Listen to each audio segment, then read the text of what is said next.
अस्सलाम वालेकुम स्टूडेंट्स। आज का हमारा टॉपिक है कंप्यूटर सॉफ्टवेयर्स और यूज़र इंटरफेस। आज इन दोनों पे हम डिस्कशन करेंगे। तो स्टार्ट लेते हैं कंप्यूटर सॉफ्टवेयर से। कंप्यूटर सॉफ्टवेयर्स जो होते हैं वो सेट ऑफ प्रोग्राम्स होते हैं या सेट ऑफ इंस्ट्रक्शंस है जो किसी एक स्पेसिफिक टास्क को या फंक्शंस को परफॉर्म करने के लिए डिज़ाइन किए जाते हैं। ये इंस्ट्रक्शंस या प्रोग्राम्स हैं, ये लो लेवल लैंग्वेज में लिखे जाते हैं। और कंप्यूटर सॉफ्टवेयर्स की दो टाइप्स हैं, दो मेजर टाइप्स हैं। एक है सिस्टम सॉफ्टवेयर, एक है एप्लीकेशन सॉफ्टवेयर। सबसे पहली टाइप है सिस्टम सॉफ्टवेयर। इसको देखते हैं। सिस्टम सॉफ्टवेयर क्या है? ये भी एक कलेक्शन ऑफ प्रोग्राम्स होते हैं जो कि सिस्टम्स को ऑपरेट करने के लिए, कंट्रोल करने के लिए, या कंप्यूटर की जो प्रोसेसिंग कैपेबिलिटीज़ है उसको एक्सटेंड करने के लिए, बूस्ट करने के लिए यूज़ किया जाता है। सिस्टम सॉफ्टवेयर है वो जो जनरली कंप्यूटर मैन्युफैक्चरर होते हैं, जो कंप्यूटर बनाने वाली कंपनीज होती हैं, वहीं डिज़ाइन करते हैं। और सिस्टम सॉफ्टवेयर जो है वो लो लेवल लैंग्वेज में लिखा जाता है ताकि वो हार्डवेयर के साथ, हार्डवेयर लेवल पर उनके साथ इंटरेक्ट कर सके। सिस्टम सॉफ्टवेयर जो है वो एक इंटरफेस है हार्डवेयर के साथ और यूज़र के साथ। यूज़र चूँकि डायरेक्टली हार्डवेयर के साथ इंटरेक्ट नहीं कर सकते, with the help of system software वो हार्डवेयर के साथ इंटरेक्ट करेंगे। मींस अगर इसने कोई कमांड देनी होगी, तो अगर प्रिंटर से कोई प्रिंट लेना होगा, तो वो चूँकि हार्डवेयर है तो कंप्यूटर से एक कमांड जाएगी प्रिंट की, कि प्रिंटर एक डॉक्यूमेंट को प्रिंट करे। तो यूज़र एक प्रिंट की कमांड देगा और बैक एंड पे जो वो सिस्टम सॉफ्टवेयर है वो उसको डायरेक्टली प्रिंट कर देगा। कुछ एग्जांपल्स हैं हमारे पास सिस्टम सॉफ्टवेयर की, जिसमें ऑपरेटिंग सिस्टम है, जिसके बगैर हम सिस्टम को यूज़ नहीं कर सकते, ऑपरेट नहीं कर सकते। इसके अलावा है कंपाइलर है, इंटरप्रेटर है, असम्बलर है। डिफरेंट सिस्टम सॉफ्टवेयर्स होते हैं जो सिस्टम के में बाय डिफ़ॉल्ट इंस्टॉल होते हैं। मीन्स हम कोई भी सिस्टम, कंप्यूटर है या लैपटॉप कोई भी है, तो इसमें ऑपरेटिंग सिस्टम के इंस्टॉलेशन के साथ ये by default system software install हो जाते हैं। कुछ फीचर हैं सिस्टम सॉफ्टवेयर्स के। जो सिस्टम सॉफ्टवेयर है वो क्लोज टू सिस्टम होता है, क्योंकि सिस्टम में इंस्टॉल हो जाता है। सिस्टम को अंडरस्टैंड करने के लिए सिस्टम सॉफ्टवेयर को इंस्टॉल होना ज़रूरी होता है, इस वजह से ये सिस्टम से ज़्यादा क्लोज होता है। इसकी स्पीड थोड़ी फास्ट होती है। इसको डिज़ाइन करना थोड़ा सा डिफ़िकल्ट है, क्योंकि ये लो लेवल लैंग्वेज में बने होते हैं। इसको अंडरस्टैंड करना भी डिफ़िकल्ट है। इसकी इंट्रैक्शन जो है वो थोड़ी सी कम है यूज़र के साथ। और साइज़ इनका कदर स्मॉल होता है, थोड़ा साइज़ कंज्यूम करते हैं, मेमोरी में स्पेस थोड़ी सी कम लेते हैं, और ये लो लेवल लैंग्वेज में राइट किए जाते हैं। इसके बाद एक जो बड़ी एग्जांपल है सिस्टम सॉफ्टवेयर की है, वो ऑपरेटिंग सिस्टम। ऑपरेटिंग सिस्टम के बारे में जैसे मैंने आपको बताया कि हम सिस्टम को यूज़ नहीं कर सकते, ऑपरेट नहीं कर सकते। इस वजह से सिस्टम में कोई ऑपरेटिंग सिस्टम इंस्टॉल होना ज़रूरी है। लाइक विंडोज़ है, डॉस पुराने एक सिस्टम था, डिस्क ऑपरेटिंग सिस्टम। उसके बाद विंडोज़ है, विंडोज 7, 8, 10 है। मैक ऑपरेटिंग सिस्टम के मैक ओएस यूज़ होते हैं। और स्मार्टफोन्स हैं, सेल फोन्स में हम यूज़ करते हैं। सिम्बियन सेल फोन्स होते थे, या एंड्रॉयड सेल फोन्स हैं, या ब्लैकबेरी के हैं। ये सारे ऑपरेटिंग सिस्टम कहलाते थे, जो उन मोबाइल या स्मार्टफोन्स या उन डिवाइसेस में इंस्टॉल होते थे, जिसके बगैर हम उन डिवाइसेस को यूज़ नहीं कर सकते थे। ऑपरेटिंग सिस्टम के बारे में हम स्टडी करते हैं कि ऑपरेटिंग सिस्टम जो है वो एक इंटरेक्शन प्रोवाइड करता है, एक इंटरफेस प्रोवाइड करता है यूज़र और सिस्टम के दरमियान, हार्डवेयर और सॉफ्टवेयर के दरमियान भी, और यूज़र और सिस्टम के दरमियान भी। इसके बगैर यूज़र सिस्टम के साथ इंटरेक्ट नहीं कर सकता। अगर ये इंस्टॉल हो तो यूज़र है वो सिस्टम को प्रॉपरली यूज़ कर सकेगा, अंडरस्टैंड कर भी सकेगा और यूज़ भी कर सकेगा। ये एक स्पेशलाइज्ड सॉफ्टवेयर होता है जो कि कंप्यूटर के अंदर के तमाम रिसोर्सेज या ऑपरेशंस को मॉनिटर करता है या मैनेज करता है। ये सिर्फ एक किस्म का स्पेशलाइज्ड सॉफ्टवेयर होता है जिसने सिस्टम्स के अंदर जितने भी फंक्शंस परफॉर्म हो रहे होते हैं उनको मॉनिटर भी कर रहा है, उनको कंट्रोल भी कर रहा है, उनको एग्जीक्यूट भी कर रहा है।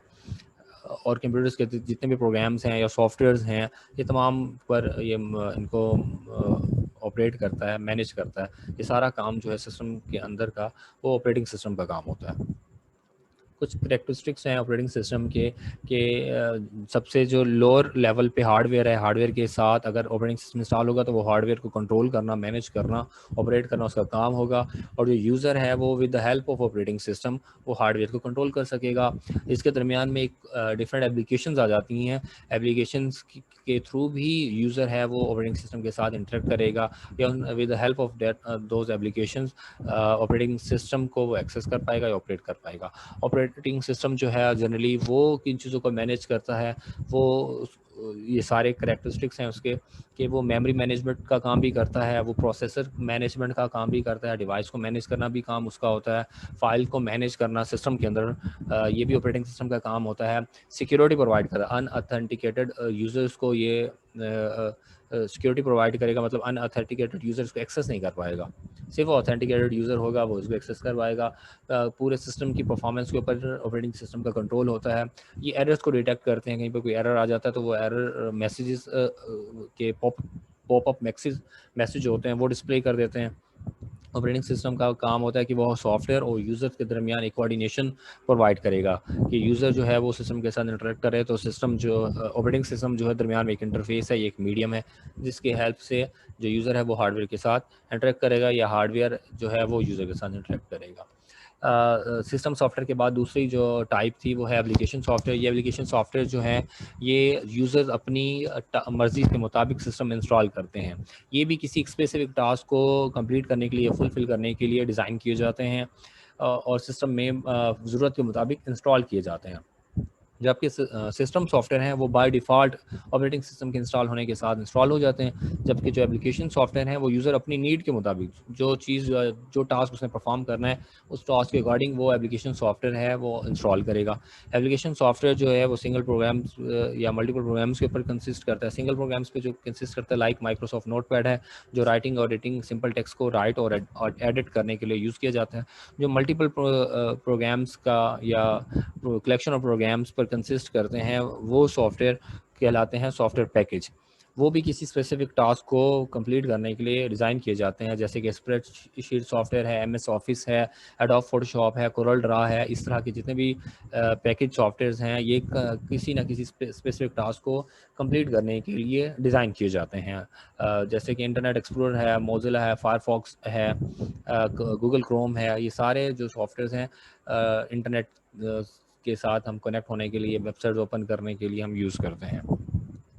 कुछ एप्लीकेशन एग्जांपल्स हैं एप्लीकेशन सॉफ्टवेयर की, जिनमें है payroll software, student racket software, inventory management software, income tax software, railway reservation software, Microsoft Office suite software, Microsoft Word, Microsoft Excel और माइक्रोसॉफ्ट पावर पॉइंट। ये कुछ पैकेजेस हैं एप्लीकेशन सॉफ्टवेयर की examples भी हैं जो ज़रूरत के मुताबिक यूज़र जो है वो इंस्टॉल करता है।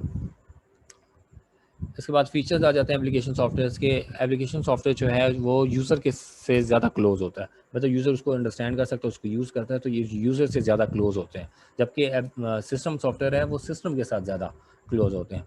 ईजी टू डिज़ाइन है, डिज़ाइन करना ईजी होता है, इसको इसके साथ इंटरेक्ट करना ईजी होता है। इनकी स्पीड कदर स्लो होती है क्योंकि ये थोड़े से हैवी सॉफ्टवेयर्स होते हैं। इनकी जो स्पेस होती है, मेमोरी, वो ज़्यादा कंज्यूम करते हैं। ये हाई लेवल लैंग्वेज में लिखे जाते हैं, इसको अंडरस्टैंड करना इजी होता है, मैनिपुलेट करना और यूज़ करना इजी होता है। इसका साइज जो कि बड़ा होता है, ये लार्ज स्टोरेज स्पेस लेते हैं, तो इस वजह से इनकी स्पीड थोड़ी सी स्लो होती है।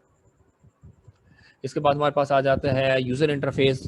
यूज़र इंटरफेस जो होता है वो सिस्टम के साथ यूज़र के इंटरेक्शंस को फैसिलिटेट करने के लिए बनाया जाता है, या यूज़र इंटरफेस यूँ कह सकते हैं कि यूज़र की सिस्टम के साथ कम्युनिकेशन बनाने के लिए या यूज़र की किसी भी डिवाइस के साथ कम्युनिकेशन को बरकरार करने के लिए ये इंटरफेस को डिज़ाइन किया जाता है। जिस तरह कंप्यूटर की स्क्रीन है ये एक इंटरफेस है, मोबाइल की स्क्रीन है ये एक इंटरफेस है।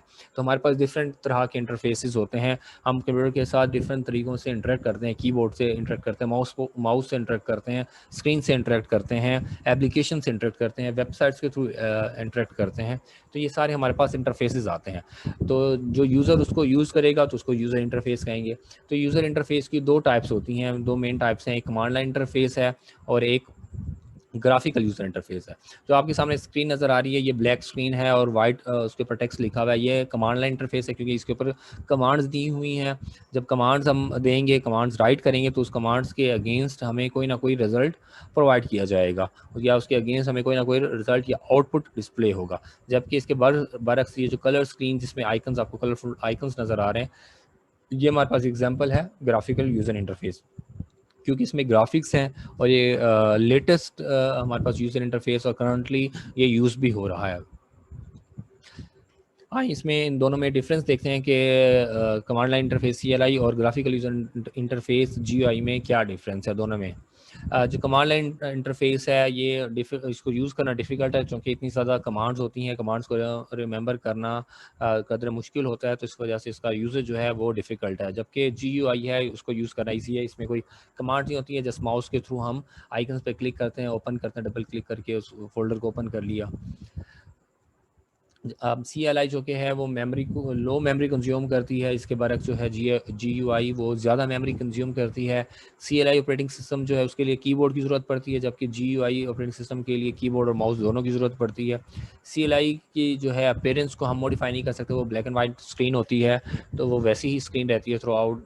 जो 95 और 98 विंडोज़ 95 98 आए थे उनमें ये यूज़ होते थे कमांड लाइन इंटरफेसेस, और इसकी जो स्क्रीन या अपीयरेंस है वो हम मॉडिफाई नहीं कर सकते थे, जबकि GUI में हम उसकी स्क्रीन जो अपीयरेंस है वो मॉडिफाई कर सकते हैं अपनी मर्जी के मुताबिक। स्क्रीन सेवर हैं, वॉलपेपर्स हैं, थीम्स हैं, वो हम मॉडिफाई कर सकते हैं।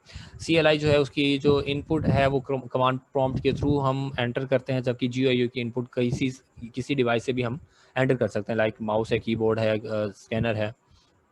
CLI जो है वो उसके अंदर कोई भी मेन्यूज़ नहीं होते, क्योंकि वो कमांड लाइन इंटरफेस से कमांड्स हम देते हैं, जबकि GUI में हमारे पास मेन्यूज़ होते हैं, आइकन्स होते हैं। CLI में कोई ग्राफिक्स नहीं होता है, GUI में चूँकि ग्राफिक्स यूज़ होते हैं इस वजह से इसको ग्राफिकल यूज़र इंटरफेस कहा जाता है।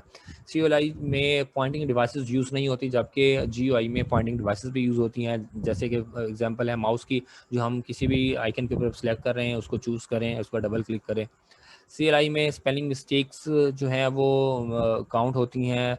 कोई टाइपिंग एरर आ जाए तो उसको एग्जीक्यूट नहीं करेगा, उसको एरर काउंट करेगा और आगे मूव नहीं करेगा, जबकि ग्राफिकल यूज़र इंटरफेस में ऐसा कुछ भी नहीं है। उसमें कोई स्पेलिंग मिस्टेक्स आ जाए, टाइपिंग एरर आ जाए तो उस पे कोई उसकी सेहत पे फ़र्क नहीं पड़ता, क्योंकि वो एक पॉइंटिंग डिवाइस के थ्रू हम आइकन्स पर क्लिक करते हैं, ओपन करते हैं, डबल फोल्डर को ओपन करते हैं।